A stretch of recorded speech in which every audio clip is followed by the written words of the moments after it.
আমার প্রাণপ্রিয় বন্ধুরা, ভালোবাসা অবিরাম সবাইকে কেমন আছেন? আশা করছি সকলেই ভালো আছেন। আমিও ভালো আছি আপনাদের এত আশীর্বাদ ও ভালোবাসাতে। তাহলে চলুন একটা জিনিস, একটা ছোট্ট রেসিপি আপনাদের সঙ্গে শেয়ার করি।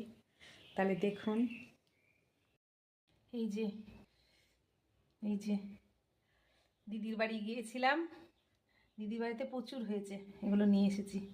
এটার একটা রেসিপি করব, আপনারাও করে খাবেন এরকমভাবে। গরম ভাতের সঙ্গে খুব ভালো লাগে, এক থালা ভাত এক নিমেষে শেষ হয়ে যাবে। বন্ধুরা, এরকম ছোট ছোট ভাবে কেটে নিয়েছি। এই যে মিক্সিতে, এর মধ্যে কাঁচা লঙ্কা দিয়ে দিলাম কটা, ব্যাস। জল দেবেন না একদম, যদি প্রয়োজন হয় একটু দিতে পারেন, তাছাড়া না।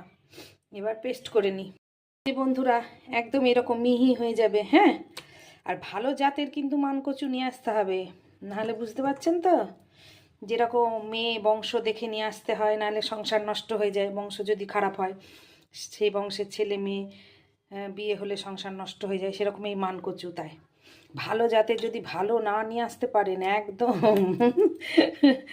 গলার অবস্থা শেষ। তাহলে চলুন এগোনো যাক বন্ধুরা। কালো জিরে গেল, লাইট লাইট,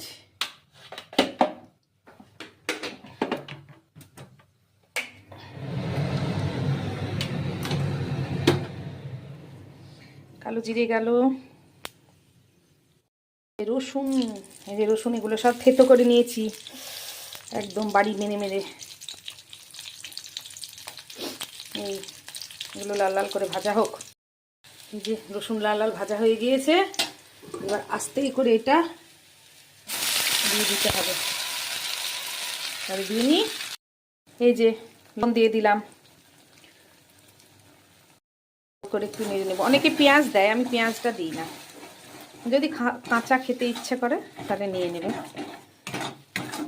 ভালোভাবে নেড়ে নেড়ে নেড়ে একদম যখন কড়াতে লেগে জেগে যাবে, ছোট্ট হয়ে, তখন তুলে নিতে হবে। তাহলে হোক, রান্না হোক হোক হোক হোক বন্ধুরা। দেখুন, এই যে কড়াই থেকে নিজে নিজেই ছেড়ে যাবে, একদম নিজে নিজে আপনি আপনি এই যে ঘুরছে, দেখছেন তো, একদম কড়াই থেকে ছেড়ে গিয়েছে, মানে হয়ে গিয়েছে। হলুদ দেবেন না, ও সর্ষের তেল দেবেন, একদম সর্ষের তেলের কালারেই একদম হলুদ হয়ে যাবে, কিন্তু তেলটা বেশি করে দিতে হবে, তাহলে একদম ফিনিশিং দেখায় রেডি করে। বন্ধুরা, এই যে লঙ্কা আর এই লেবু